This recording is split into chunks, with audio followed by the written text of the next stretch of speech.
You got a friend in Bisbee. Anybody? You calling?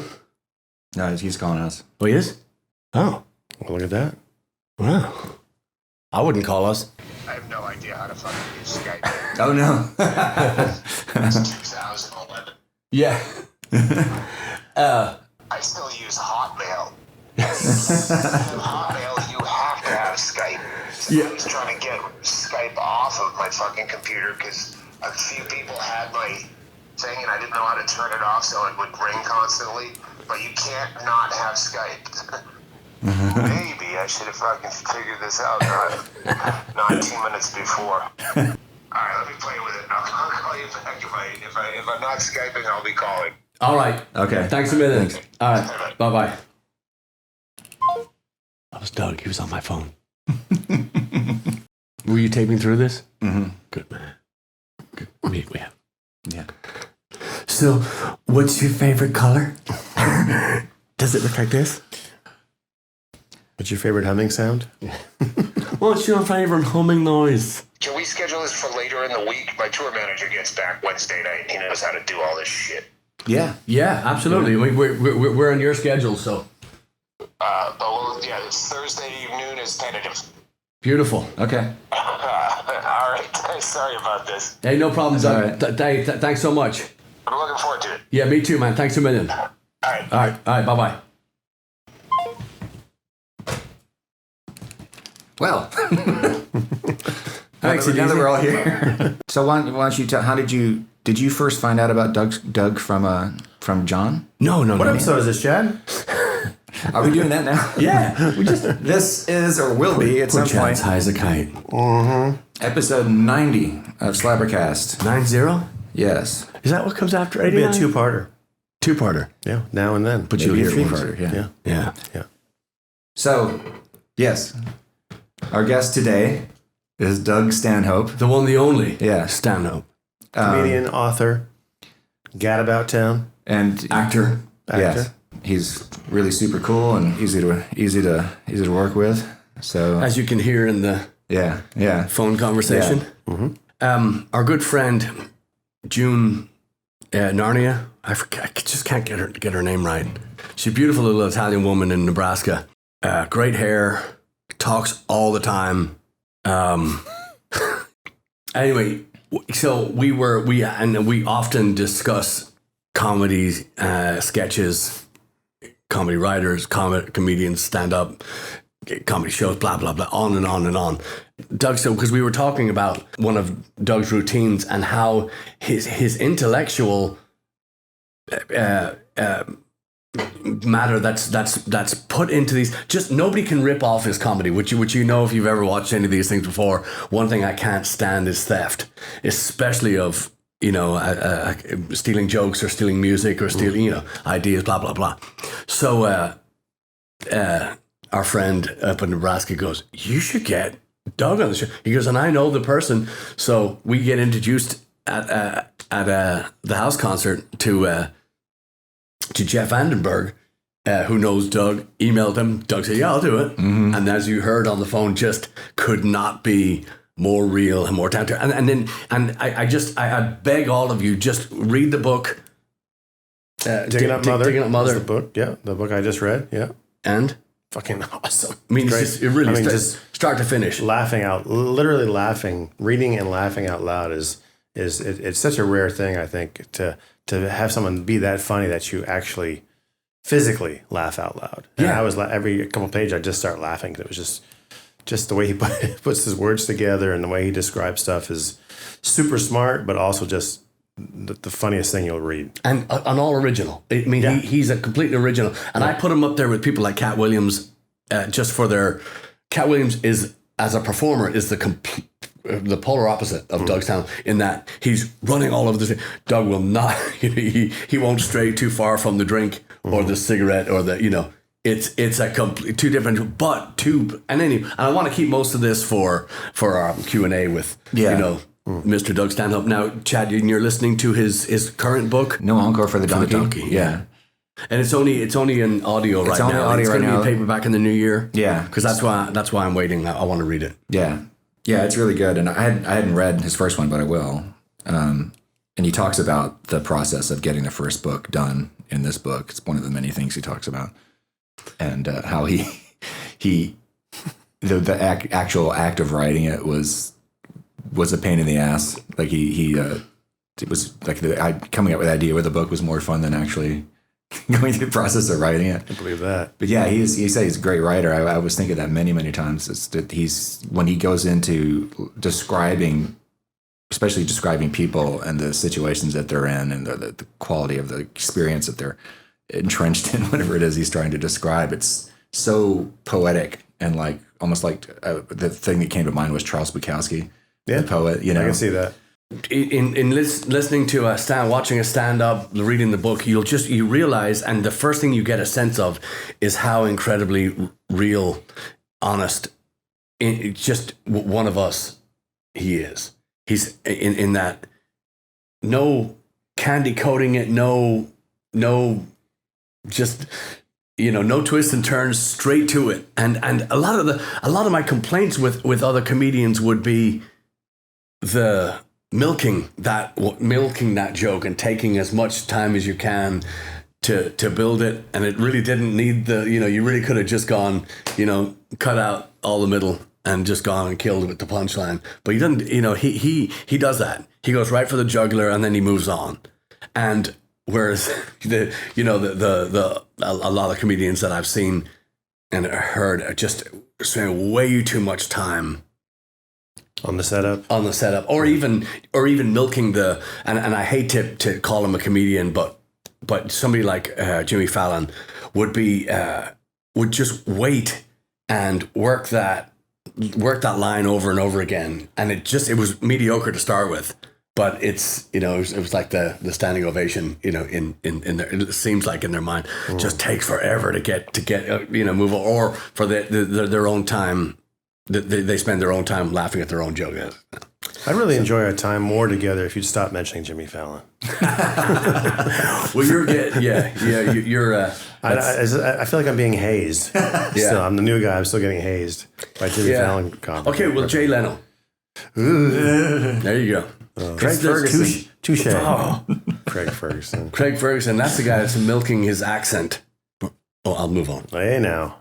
Having Doug Stanhope on SlapperCast is just it's monumental. Yeah, it really is, and it's huge. true. And one of the other things too, I'll bring this up with him as well, is the rapport and the when you mention somebody that's and obviously you heard him on the phone, you heard him speak. He doesn't give a fuck. He just doesn't care that we're excited to have him. He's just happy to give some of his time, and hopefully we'll sell some of his books for him, and spread the word, that kind of stuff. But he's giving of himself. He's just but that's been the word on the street. Like if you talk and you tell people that such and such a celebrity and this person and that person, some people that might stretch the truth will say, oh yeah I know them, it's a bit and then you'll hear a story or an anecdote or something, or just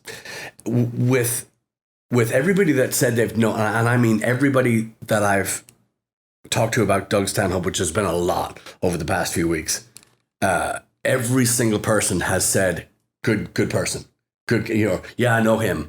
And a lot of people in Houston, so he's got comedy roots here. Yeah. He's got, he's obviously done, but they all speak so highly of him. Yeah. They all just, that was the oh wow moment when I said, that's a common thread. This isn't, I know Jimmy Fallon. Yeah, and he's really good. He's a really good back scratcher. No, he's not. He wouldn't be looking for that. Cool. There he is.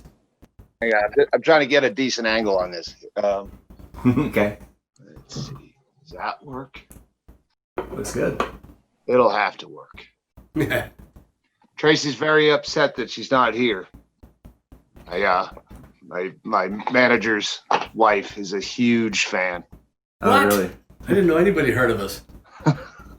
How are you? I'm good. Your mohawk's changed since yesterday. Well, it's got bleach in it. Oh. I'm re-dyeing it. I thought since this wasn't going to happen again that I'd go ahead and bleach it. Yeah, sorry about that. Didn't see the Twitter message until just now. That's all right. Yeah, I'm completely fucked. I use Hotmail, but I can't get it on my phone. And well, man, it's great to have you. We're very, very excited. Big fans, all of us. Well, now I need a cocktail. Hey, lady, can you get me making a cocktail? The usual. There's grapefruit in there. Make it a double, please. We're gonna torture him. So what have you done with your COVID? God, we're just we broke the rules a couple of times. We've gone out to we went up the Midwest just to get out to make sure the van still works, and done all kinds of anything to break the monotony of staying at home, And how are you holding up in Bisbee? Are they treating you right? Oh, I fucking love it. Yeah, there's no monotony here. I never get bored.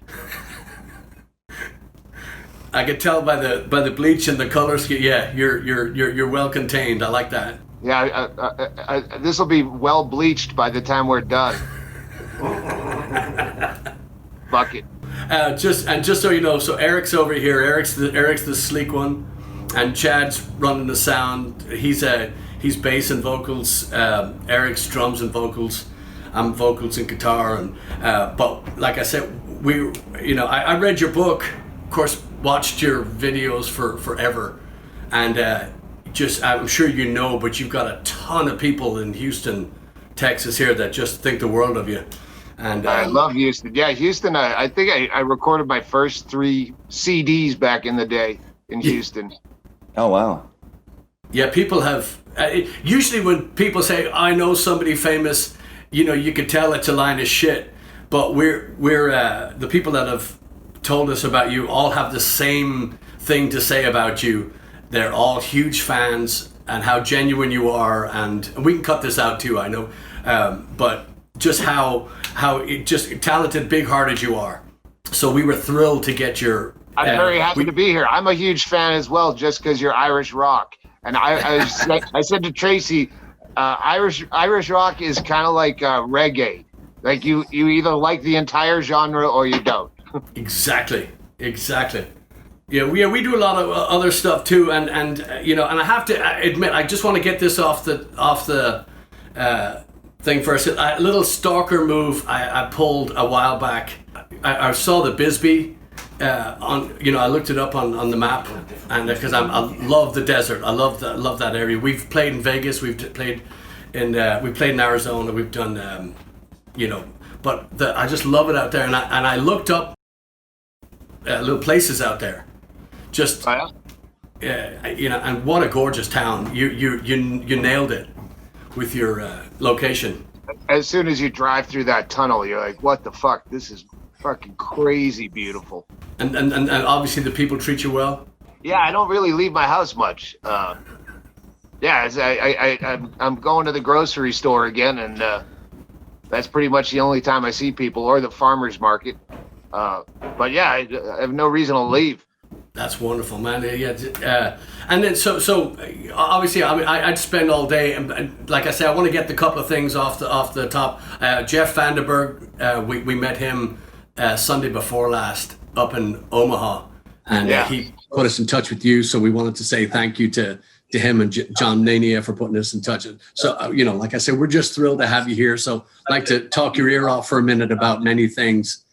Absolutely. Yeah, Jeff's a fantastic guy. I haven't seen him in a while, but yeah, Did you know him, or did you just? I just met him through John Nania, also in Omaha. John and his wife Sienna did a house concert for us, so we got to. They socially distanced everybody and had the garden full of tables and chairs, and just they go all out. They did they every time we come up there, they do something just spectacular like that for us, Oh shit, we gotta get you here. Yes, that would be awesome. Yes. Sure. Well, this would be the stage. Wow. Look at that. Why did I lose Yeah, it? This is where we have bands play up there. Just pull out the table and yeah. Whoa. Killer. That's the new Doug, not to sound like a stalker again, but my van is packed. Can we start heading that way now? I'm in. Let's schedule it. All right. Yes. Yeah. And also another friend of yours, Slade Ham, talked to him this morning. Oh wow, Slade! I haven't heard from him in a long time. Yeah. Yeah. We had him on a few weeks back, but we've been friends with him for years, and yeah, he had a club in one of those fucking horrible places outside of Houston. Beaumont. Yeah, that fucking what a horrible place. Yeah, I worked at his club and I just ate shit every night, and I was happy that no one liked me because I hated them and I didn't want to give them any joy. What are some of your shit towns? What are some of your towns where we're not going back to this fucking place? Well, believe it or not, I know we give the people shit that don't book, that we haven't played it. Dallas is a shithole anyway, but we're just, it just seems like everything that we do, every time we play there, the club closes. We leave and they shut down. And Oklahoma, same thing. We could, you can't even catch a rash in Oklahoma, which is, I think that's their state motto is rash for all or whatever. It's nasty. But Oklahoma's the second worst state to Indiana. Indiana? Why Indiana? It's just every part of it is shit. It's like it's the same as Illinois if Illinois didn't have Chicago. Wow. Yeah, they're like fucking racist and stupid, but yeah, Oklahoma the same. But yeah, they're not shy in Oklahoma about stupidity. We've run into that firsthand. Yeah, it's grimacing. And let me ask you too, how's Bingo doing? Bingo's fantastic. She's still she's been making music again, and we get another house where the quiet house where she stays and has all of her equipment set up. So yeah, she's making music and being goofy. Love it. I love it. And the dog, you keeping the dog? Yeah, I think so. We're working on it. He hasn't met the cat yet. The cat's been gone for 5 days down at the Chaley's house. Chaley's my manager and the producer of the podcast. Him and Tracy, they have a house that's connected through the back. So the cat's been staying down there because I think this puppy would probably go after her, and he's a big fucking boy. Yeah, he's gorgeous. You see that fence? You see that gate? Yeah. Yeah, he vaulted that. Whoa. He's a fucking puppy. I tried to leave to take out the trash, and it fucking jumps over the fence. I had a girl like that once, but we won't talk about that. Your book, A Digging Up Mother. I'm waiting to get the no Encore for the Donkey when it comes out, but just hats off. I mean, what a masterpiece. And opening up with that, and then working through. And Eric's read it too. It's Chad's listening to your audiobook right now. No Encore for the Donkey. Yeah, I'm up to chapter 14 or so, I think. Thanks.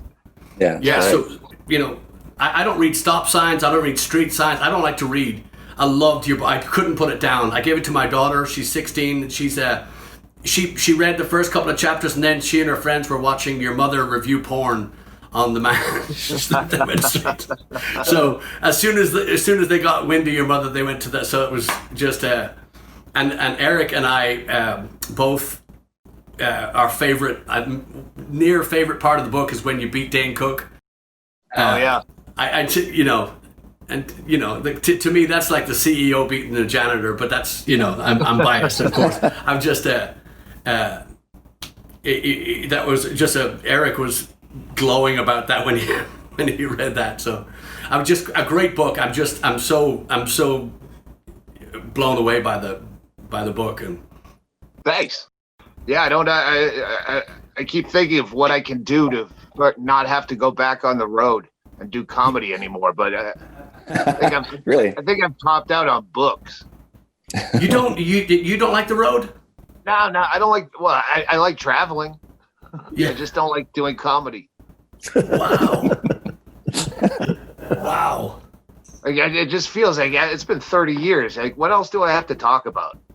I always feel like I'm just saying stuff I've said before with new words. It's kind of brilliant. It's brilliant because I the first rule is never recreate somebody's bit. I hate when people do that, but I tell people of the premise of these shows, and they just can't be argued. I think it's but again, I'm like I said, I'm a fan. I'm a huge fan, so I'm not the right person to. Yeah, I mean, I will go back to the road, but when I sitting around for 8 months, you're always thinking, well, what would I do if it never comes back? I don't want to do fucking 25% sold out shows. Yeah. Yeah, that doesn't make sense. And I watched you on a podcast with forgive me, her name. I think it was right before the. I probably didn't know her name either. Yeah, she was good. She's great. Seems like a pretty good comedian, and she's. But I watched the podcast, and I was going to ask what would you, if you could just, everything back to normal right now, where would the first place that you would just want to play if you could, just show up there?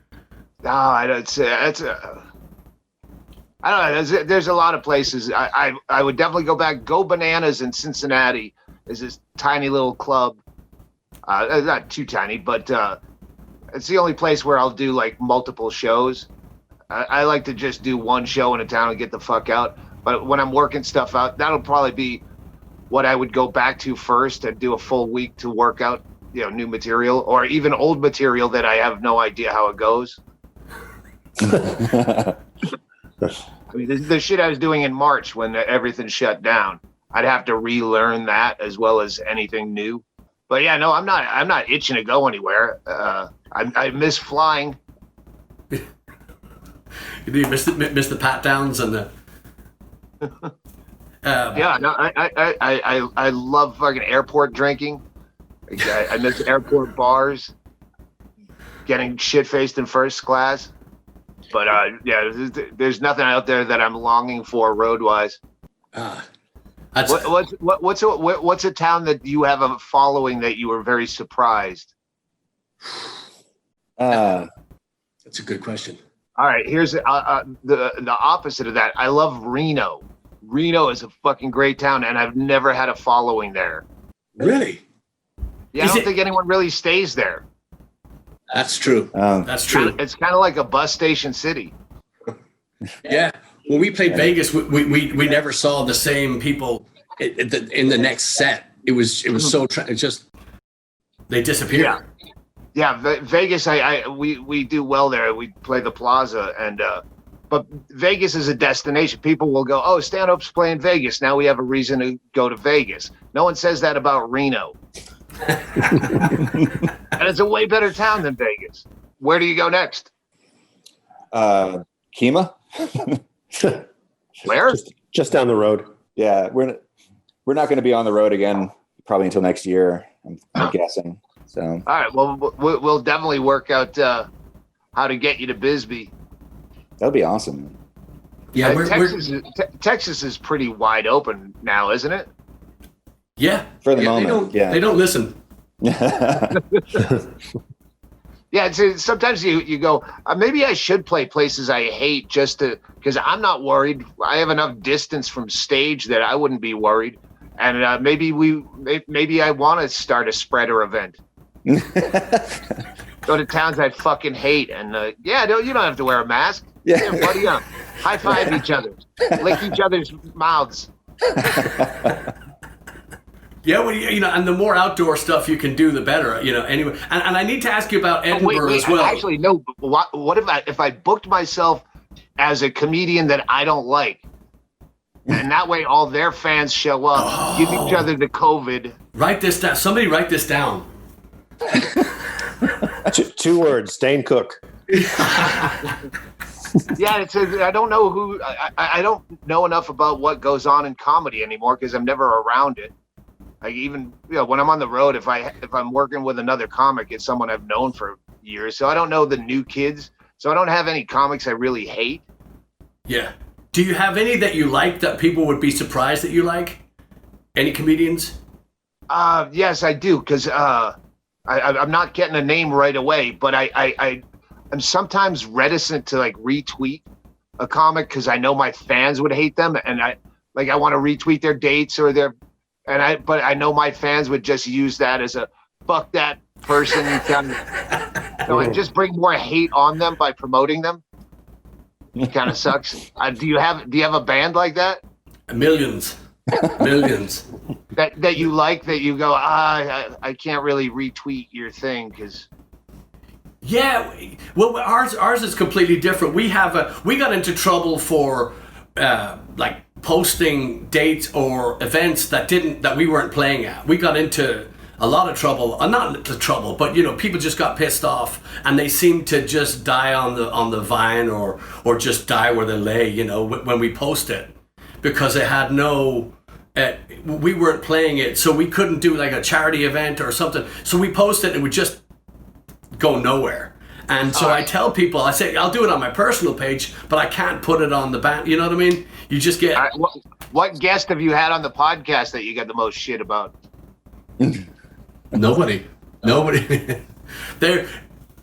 we started this off, so the bald guy, the good-looking guy over there, it was his idea to start this podcast, and I started thinking commitment. We are going to have to be in a certain place, a certain time all the time, and I was thinking once a month. He was thinking once a week, and he won, and I just not happy about that. But now I love it. So we didn't even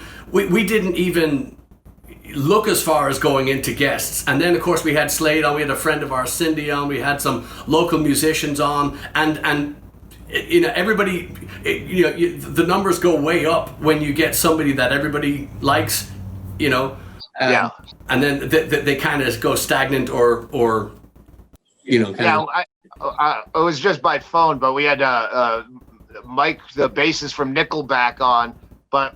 And I know how much everybody hates Nickelback, but they're so used to it. Like no one even bothers to flick me shit about it. You know what? I'm gonna have this is Julia. She's gonna be a seat filler. She'll tell you about Bisbee. You can ask her a couple questions, and I'll be back in about 90 seconds because she says if I don't rinse this out, my hair will fall out. So please, here's Julia. She's cute and she's wearing Daisy Dukes, so you can't see. Me too. Damn it. I've heard of them. Good answer, Julia.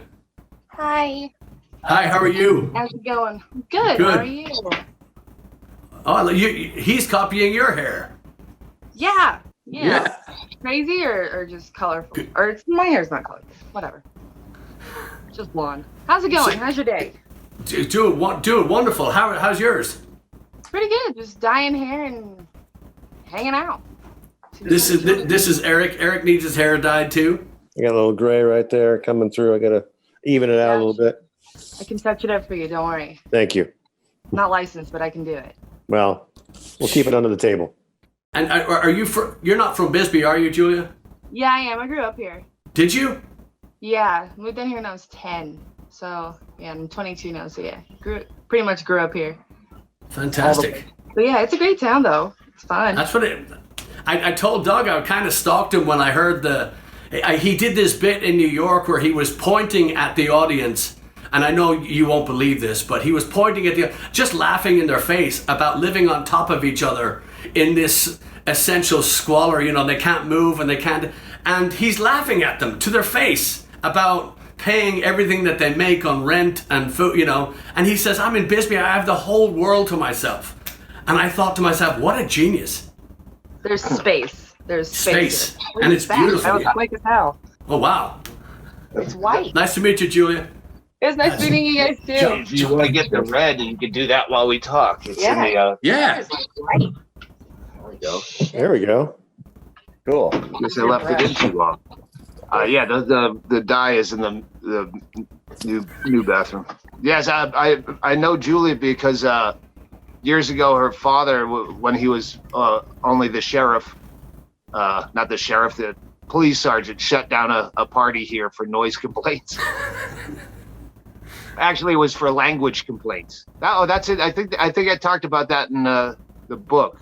I don't know which book, but yeah, we had our friend doing stand-up comedy on this stage, talking about how she has 3 kids and her pussy now looks like it's swallowed a dog that chewed its way out. And I was just pacing around the yard going, oh, the fucking every neighbor can hear every bit of this. And then the cops showed up. And then the next year they showed up at the same party, the Saturday before Super Bowl, same cop. And the cop walked in, saw 80 people in the yard. And the first time, and he said, all right, first question, everyone's staring at him. They walk through the gates. He can't see that there's a massive party because of the slope. Opens the gates, and there's all these people staring at him, including the performer on stage. And after a pregnant pause, he just said, all right, first question, why weren't we invited? I'm like, oh, that's really cool. And then the next year, Saturday before Super Bowl, same cop came again. He goes, why weren't we invited again? So the next morning, I called the police station and gave an open invite to all the cops to come to the Super Bowl, which they declined, but I thought it was funny. So yeah, then that guy just started hanging out, and now he's a justice of the peace. Oh, nice one. Yeah.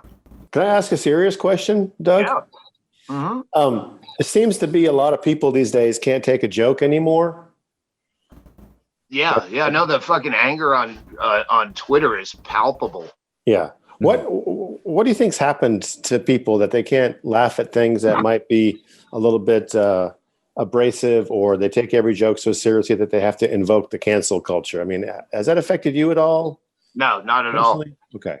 You can only cancel someone if they have a job that you can take away. Like if you have a sitcom or you're a Burger King endorsement that you can lose, the only way you can cancel me is to get my fans to stop buying tickets. So yeah, I'm somewhat immune, but and I don't think it's audiences are that. Well, I don't know, because I only have my audience. I don't do shows where I drop in at the Comedy Store and do 15 minutes. People come to see me, or I'm not playing. Like I don't do those kind of gigs. So because enough people would hate me, it's like death metal. If you don't want to hear it, you really don't want to hear it. Right. There's a small fraction of people that would be into it, but you can't play it at a wedding. That's a great point too, because we're playing a show on Sunday. This will air on this coming Tuesday, but we're playing a show on Sunday. It's not for a church. It's at a church, and it's going to be a thing. So we do a different kind of show. It's the same songs. We just leave out a few of the words, and it's good to go. But again, this Irish stuff is so, and again, it's not all Irish, but it's so infectious, and it's upbeat, and so you can play it anywhere. Again, weddings, we've played them, and I explained to them, I say, you need to go get a smooth, you need to go get a variety band. I said, we're not, and because you have to remember, you like us and your fiance likes us, but your new mother-in-law's. Exactly. I've turned down every one of those after you make the mistake a couple times. Maybe I'll change. No, you're gonna understand. We're huge fans. Yeah, but your friends aren't going to be. Yes, and that's coming back to you for booking it. So. Yeah, and they're gonna hate me, and I'm gonna have to stop my set and go, but he likes me. He told me this would be funny. Yeah. Get him. What about? Have you played in Ireland before? Oh yeah. Dublin a lot, and that Kilkenny thing that still follows me around. Irish women are too ugly to rape.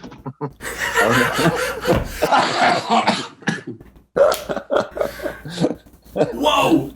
And Edinburgh is that? I won't tell the story, but if anyone cares to Google it, you can find it.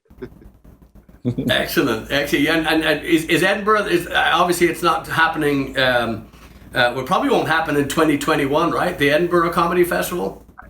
No idea. I'm done with that. I did it 3 times: 2002, 4, and 6. Oh, And the last time, I'm like, this is fucking stupid. It's just insane amounts of people, and it's way too much stress, and no one's having fun. They're just desperate to try to not lose too much money. So yeah, I love crashing festivals. I don't like playing them that much, but it's always fun to be around that many comedians. But the ones, like, everyone takes such a bad beat. I think it was almost $16,000 was the average that comedians lose to perform for the month there. Wow. It's just a weird, fucked up system. yeah. It's a owe your soul to the company store kind of system. That, but I still go and play Edinburgh, just not during the festival. Just not okay. And in Europe, what's your favorite? Do you have a favorite area to play? I when I talk about the UK, I include Ireland because it's Close enough. maybe not technically, but you go, all right, it's the South. Well, technically, Louisiana's not.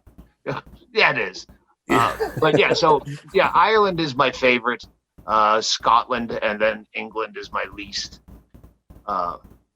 London is fucking awful. Really? Yeah, I hate London. For the same reasons I hate New York that you were just talking about. But it's way worse than New York, because at least New York makes sense. I know if I'm on 78th Street, I know if I go a block, it'll either be 79th or 76th. Yeah, the streets make sense. London doesn't make any sense. You don't know where you are. It was built for fucking horse and buggies, and now they have traffic on them, and you almost get killed by rear view windows on a bus that are edging over the sidewalk. That's crowd control. Yeah. They're not. It's just in Dublin they don't put the signs on the streets. It's just small enough that they go, he's all right, he'll find his way. But there's no street signs.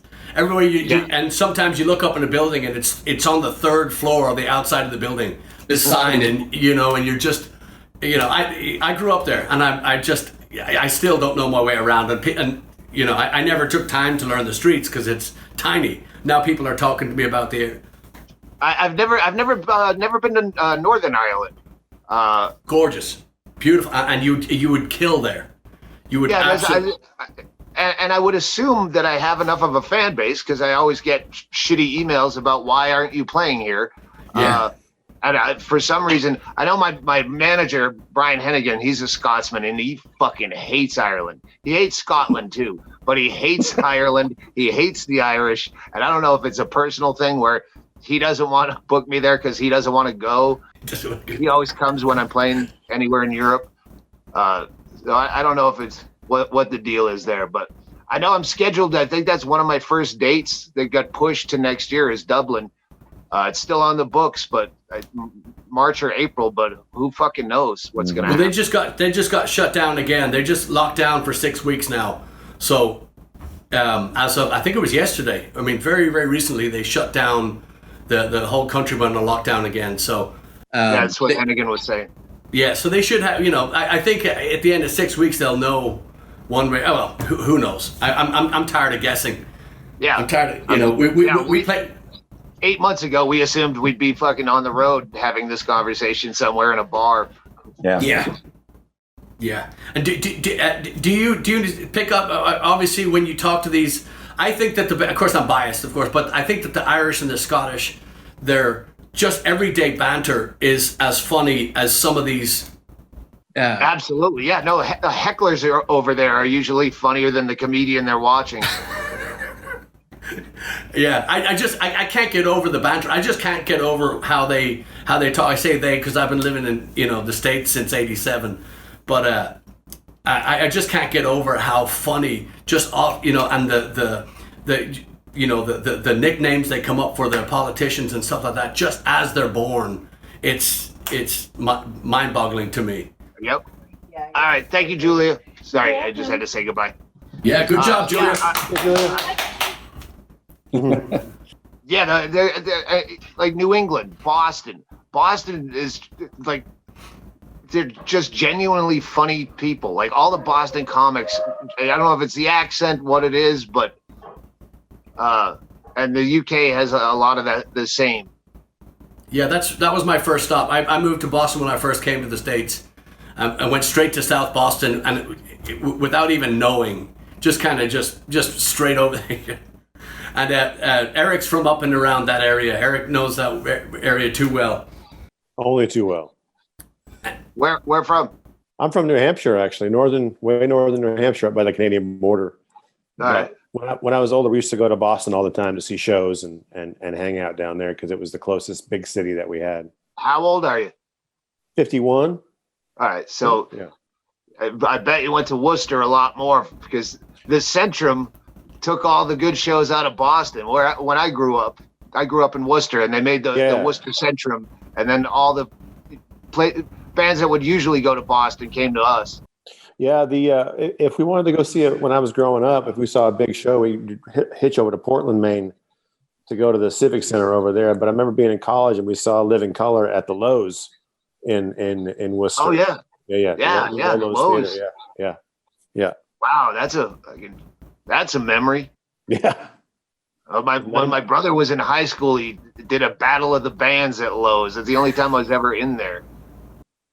Jeff, weird like tiered like levels and shit like that, like going down to the stage and stuff like that. It was fun. Yeah, I don't miss it, but fair enough. I hate New England too. I hate a lot of places, I guess. Fair enough. Maybe I'm just a miserable person. Maybe those places just suck. Who knows? I did notice that last time we did a New England tour, the ugliest fucking people. It's hard living up there. You know, it's hard country. We were up there last summer to go. My parents go up there to Vermont for the summer because they got out of Texas heat, and we were up there, and it's rough up there, man. Especially where I grew up. It's definitely banjo country up that way. Houston's a shitty city, but I had so many fucking great stories. Houston's like Phoenix, where it's so spread out. There's no like center of anything. No. But I had so many fucking weird things happen to me in both of those cities. Where did you play when you came here? In Houston? Well, it used to be the Laugh Stop. Laugh Stop in Bisbee. I don't know if they're still around. I don't think so. Do you remember the Allen Park Inn? Yes. Yeah. Oh my God. Yeah, the stories we have of that place. Did you stay there? Yeah, that's where the Laugh Stop would put you up at the Allen Park Inn. So top drawer, man. That's high living. I used to go for breakfast there because we'd work in the bars and we'd go home and we'd get in there in time for breakfast, and you could watch your scrambled eggs crawl off the plate with the roaches. Yeah, Houston was a big comedy scene back at that was mid late 90s. Early 2000s, and Hedberg and Tom Rhodes. That you can find posters of like just in a month. It's Louis C.K. and Hedberg, and because the guy that ran it, I can't remember his name, but he really loved comedy. He was one of the few club owners where you go, this guy's in it for the art and the embezzlement. It turns out. But I mean, he'd hang out at open mic night and nurture new comics and fuck with the bad ones. There was a guy that he came religiously every open mic night, and he just had these jokes that didn't even make sense. And you could tell he's a little bit tappy. And so Mark, the owner, says to him, he goes, "Perfect. Don't change a thing. All I'd suggest is next time wear a jumpsuit with a lot of chains." So the next week, here he is in this like workers overall jumpsuit with a lot of chains doing the same jokes. And all the comics would, race up when he was on and laugh hysterically. You didn't know when to laugh, but laugh and applaud. It just make this guy's fucking day. I remember one time some guy that was not part of a regular open mics came and he had like a presentation. His act was like he was trying to fund like a trip to somewhere, but he did it like as his act and with a fake Australian accent. And if you order right now, and it was just horrible. So I went up and I sat in the front row and I just started masturbating during his act just to see how long before he broke character. And it wasn't very long. And he's like, and if you order right now, and this gentleman, this guy's he's masturbating. He really is. And then another comedian came up and he started jerking off beside me. And we're like, just keep going. Keep going. Yeah, the owner was completely cool with it. He thought it was funny. The guy never came back to open mic. Oh, I love it. Oh my God. Yeah, it's fucking. It was a lawless room. That is fantastic. And again, going back to the people in Houston, everybody I talk to that says that they know you says the same thing. Says, yes, he'll do anything and he'll say anything, but it's real. You know what I mean? It's not the guy lighting himself on fire or the carrot top or the props of this is a real guy. I read the book and I knew that they knew you, and so many people speak so highly of you here. So I know that you've got a massive fan base here in town. Yeah. Yeah, I guess a lot of them are, well, if they're not dead. A couple of the main ones are like Ralphie May and our friend, she wasn't a comic, but she was a comic accomplice of sorts. They're both dead. Trying to remember all the people. Fuck, we had so much fun. We took Ralphie May to that water park in Houston. And so one of the biggest slide is like 6 stories of stairs you have to go up. So Ralphie May carries his, 500 pounds of fucking lumber up these stairs, gets to the top, and they say, yeah, you're too big. You can't go down this. And you just made the fucking guy walk up fucking 6. You didn't know he was coming. Yeah. I ended up getting all our money back for them fat shaming my friend and embarrassing him in public. Oh, good. Yeah. A lot of Allen Park Inn. I remember I got a hooker there once from the back of the whatever the weekly is. Back when you had to get before the internet, you had to get hookers out of the weekly. The paper, yeah. Yeah, it said like 5'2", blonde hair, 118 pounds. Yeah, that sounds fine. No picture. Yeah, it doesn't say she's 48 years old and probably had 9 kids. And I know her mother. That's the sad part. There was no porn at the Allen Park Inn. And I remember I had come home. I was pretty drunk after the show. And I was watching Trading Places. And I go, wow, I guess if I had to jerk off to something, there's that like 3-second tit shot of Jamie Lee Curtis. But I'm not fucking 13 years old anymore. So I got this hooker. And she was so ghastly. She got down. She started blowing me. Like, I'm very polite. Like, I can't slam a door in a poor lady's face and go, you should not be doing this for a living. And she was like really into it. And she started blowing me. And I'm looking around the room like I have an audience. Like, I'm holding my hands up going, what am I going to do? And then she takes off the rest of her clothes. And she was a puppy mill. It was just like the grandma cartoons from old Playboys. Gym sock tits and she got up to mount me, and I just invented a fetish, and I said, you know what I really like? I just want you to sit on the other bed and watch. Now I got Trading Places on behind her while I'm trying to jerk off and just make enough product like she feels good about herself. Just come a little bit. I've gone from not wanting to, jerk off to Trading Places to paying $185 to close my eyes and think about Jamie Lee Curtis. Wow. Oh, you have plenty of books left in you, my friend. You have to remember them. Stevens and Pruitt was the radio. I did radio the next day, and I went on. I told this story, and at first they thought it was a bit I was getting into. I go, no, this just happened last night. Let's call. I brought the fucking weekly with me. So, hey, let's call this fucking escort service and jack them up on the air for fucking false advertising. And they go, we could get sued. And I'm like, are you fucking kidding? It's a prostitution ring. Yeah, they're not coming after anybody. Right. Fucking corporate ruins everything. Yeah. Doug, what are you drinking today? She made this fucking awful drink, and I'm glad she's gone so I can make a better one. Yeah, Oh no. Come along with me. Yeah. We'll make a cocktail together. What do you guys drink? Let's go.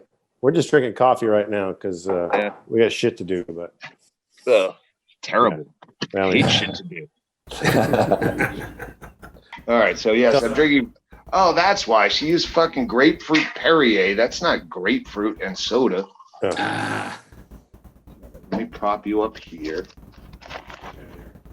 Get ice. okay, here. That's great. What's this? Cocktails with Doug. Yeah, I got my hair done. I'm bartending all during a podcast. Jeez, Nice. what if that's not the definition of 2020 multitasking, I don't know what is. I'm glad I figured out the fucking Zoom thing. I'm terrible at anything with technology. Two of us. That's cool. We're kind of new to Zoom as well. Yeah, again, that whole Skype thing that I tried to work out failed miserably. I still get that the Skype ringtone is triggering to me. Is it? When I play these extended runs in London, I'd be at the Leicester Square Theater for fucking 3 weeks or 5 weeks, and then I would just talk to Bingo by Skype. It was the only human interaction I had. And I was just always so miserable and depressed over there. So every time I hear that boop, boop, boop, boop, boop, boop, boop, boop of Skype, it just makes me feel misery of London. Yeah. That'll do it. So have you given any thought to these drive-in theater kind of settings for stand-up, or have you any of that appeal to you? No. Just... No, I'm such a creature of habit. Like even little things like, oh well, like you when you're early on doing TV shows where, oh yeah, we're gonna mic you up on your collar so you don't need a handheld mic. And I'm like, no, I need a mic in my hand. I don't know what to do without a mic in my hand. I'm limited in my skills. I completely understand. We're like I said, we broke the rules. I talked the lads into jumping in the car and going up the Midwest, and we didn't play to a whole lot of people, but the people that came out were just so into it and told us afterwards and beforehand too that they really needed something like that, which is I have a lot of comic friends that are doing those shows, and they say people are so overly gracious for them coming out.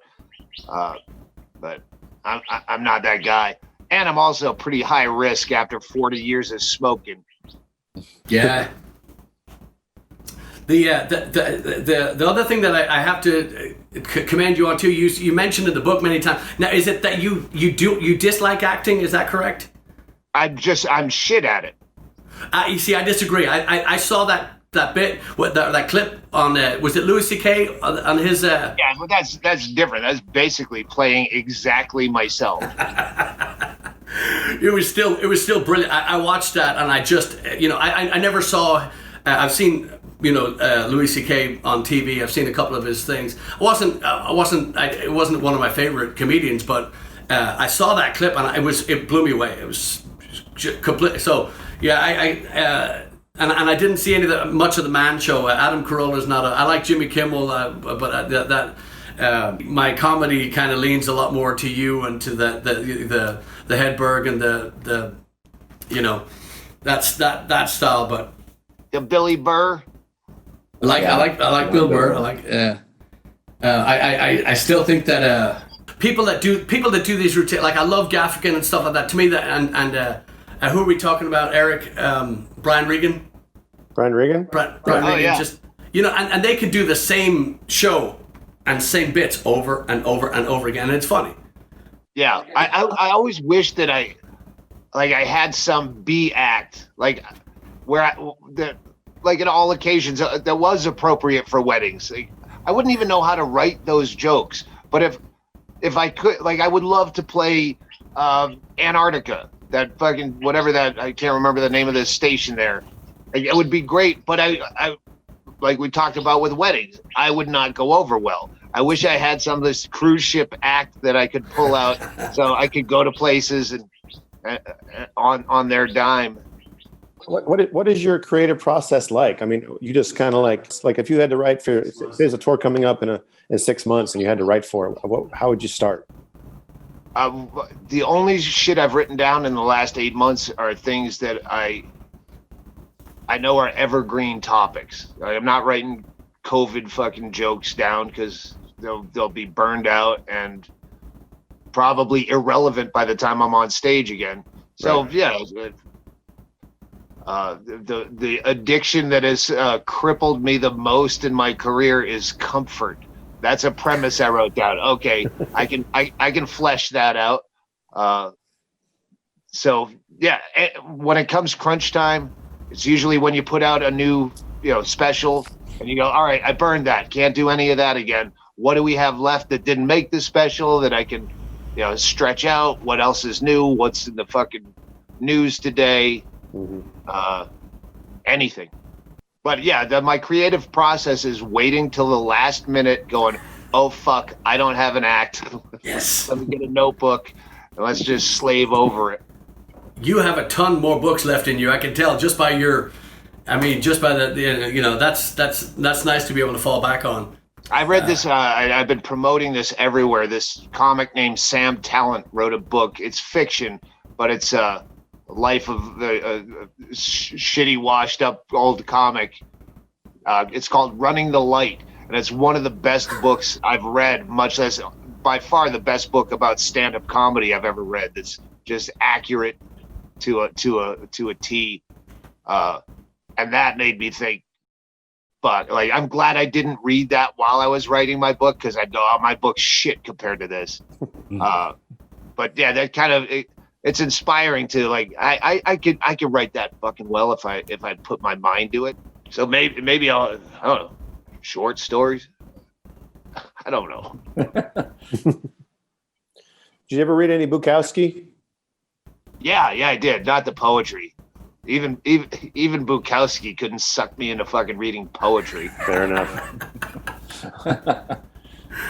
He has a lot of the realism and the stuff that you read. I don't know if it's Notes of a Dirty Old Man or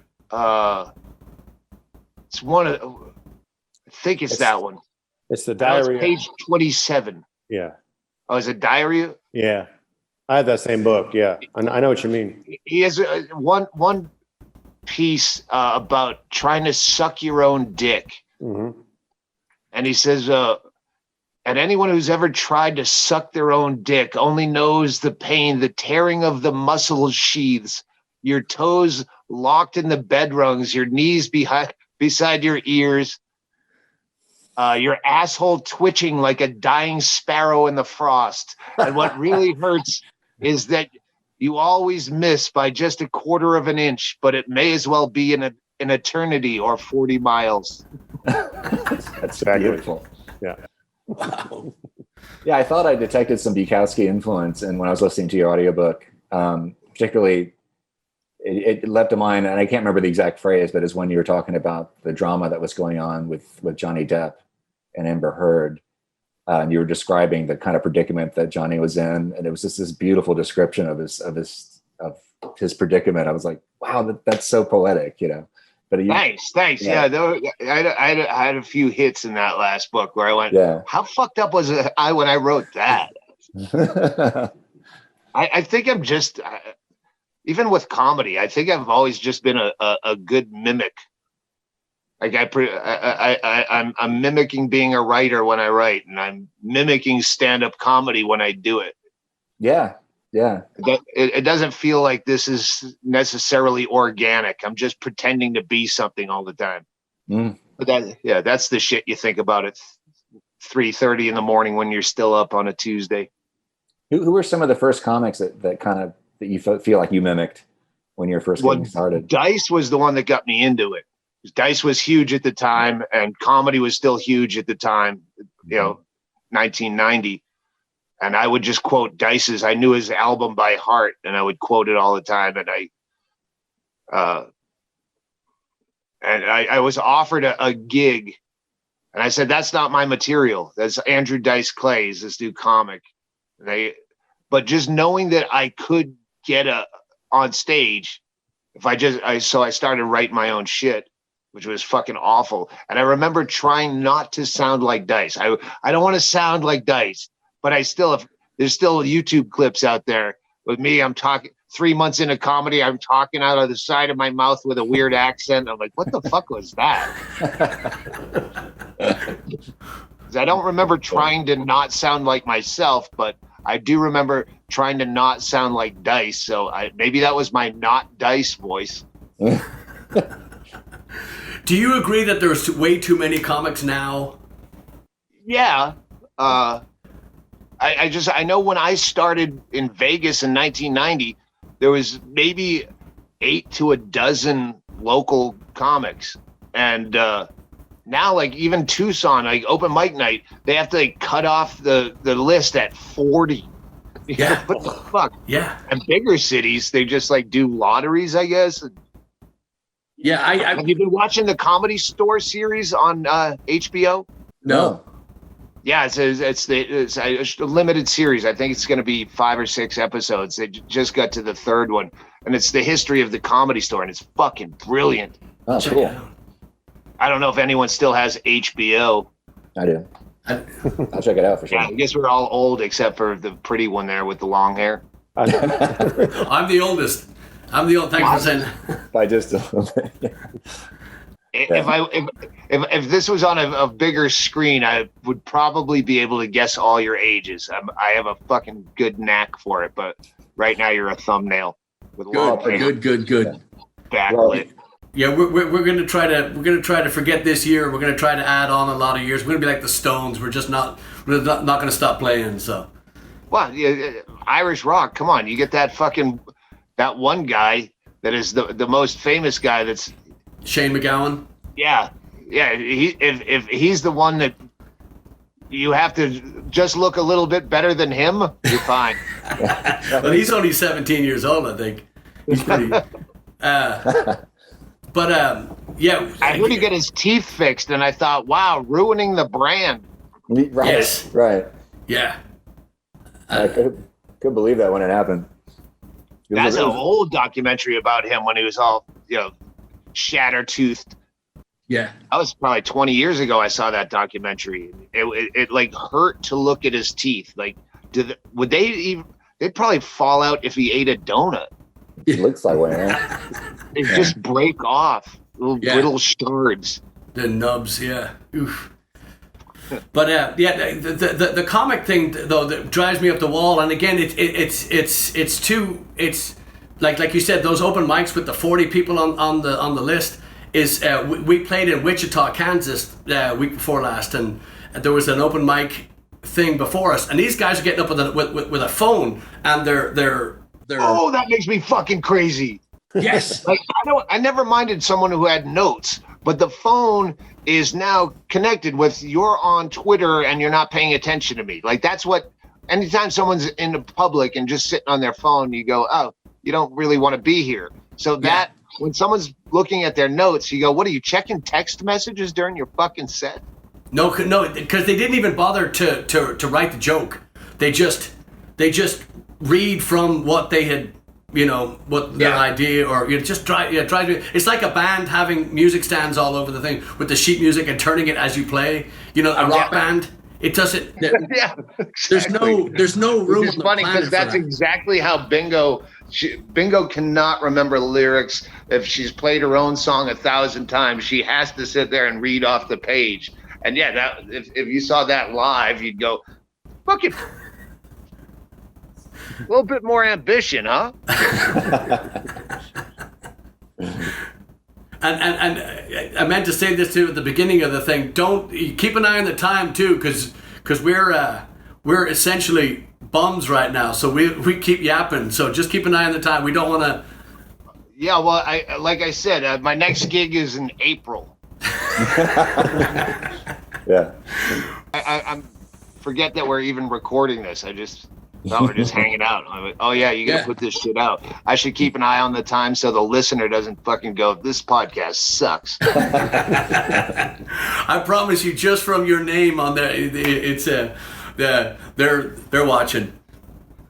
And we're so grateful to have you. Like I said, we're so thrilled to take your time like this, and thank you for doing this.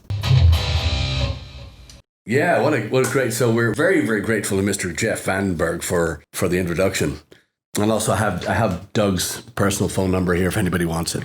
Yeah. Well, what Patreon level is that? It's just first come, first serve. Yeah. Everybody, thanks for listening. Remember, wear a mask, wash your hands, say no to drugs. No. Well, I mean, within reason. Say maybe. To drugs, and also just be nice to each other for love of God. And remember, we got a bunch of stuff on our Blaggards store. Hit our website and blaggards.com. Just go. Shows coming up. Yeah, we got Wildcatter Saloon, and and thanks everybody for coming out to see us at T-Bones and coming out to the Methodist Church out in Cyprus. A lot of fun, and we love having you. And we're gonna have some new music and a video hopefully very, very soon. So. Thanks for listening. Yes, sir. See you guys. See ya.